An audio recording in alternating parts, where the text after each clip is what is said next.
Death is a character in the movie and comes to our house in the form of a macaw, believe it or not. And oh yeah, they're showing footage. And that thus begins this sort of fantasy, magical realism journey with death. And it's completely cuckoo bananas. It's very unusual. It's certainly unlike anything I've ever done before.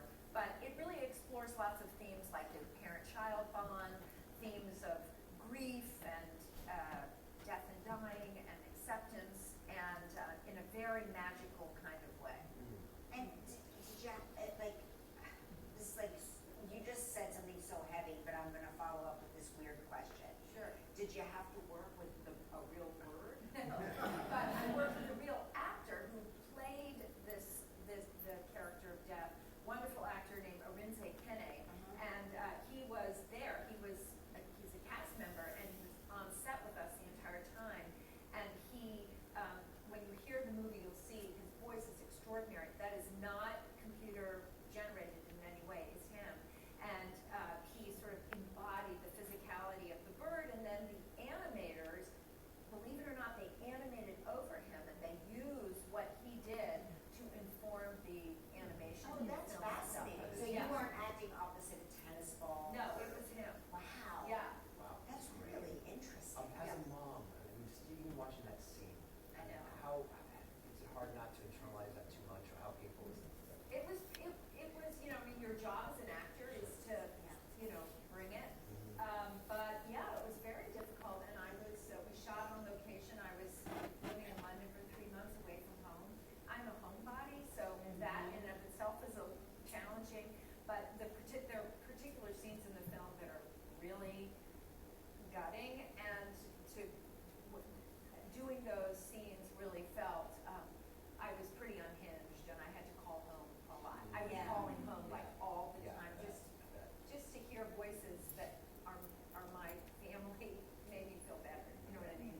You know, people always say, like, oh, death is easy, comedy is hard. But now that you know, like, you have these, like, you're so well established in your comedic roles. Doing a drama that's heavy like this. Yeah. Like, do you have a perspective of which one is more challenging or was more challenging for you? Well, I know you're trained to do both. I think, you know, believe it or not, first of all, there is some comedy in this film, although it's primarily not a comedy. But having said that, I think what you tap into, whether you're doing comedy or drama, to be honest with you, is kind of the same thing. And that is to say, you're sort of operating, you try to find your way into a scene or a character from a truthful place. And if you can do that, it will drive the scene, whether it's comedic or tragic or dramatic. So, yeah, although having said that, I used to tap into some pretty rough stuff in this film, and that was hard to do. That's not something that I'm used to doing, that aspect. If all of a sudden you saw a macaw in your room and it came knocking at your door, what would you say to this macaw? And you're telling me the macaw is death? Yes. I would say, oh, I'm so busy. We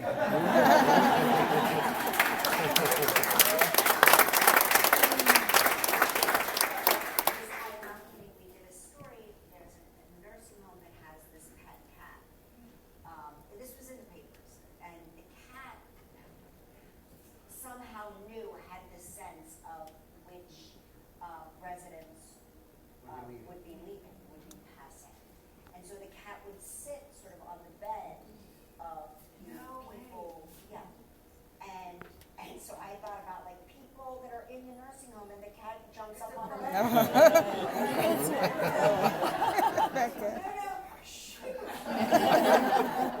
Interesting though, that animals that's crazy. It's crazy, right? Yeah. So you joined the Marvel Universe as Valentina Allegra Fontaine. Fontaine, yeah. What a great name. Isn't it? Are we going to see more of her? Yeah.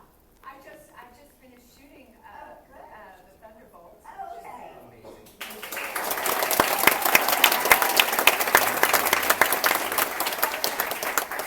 Do you prefer the big, like comic book Marvel action? I don't know that I prefer it, but it was a gas to do. Yeah, right.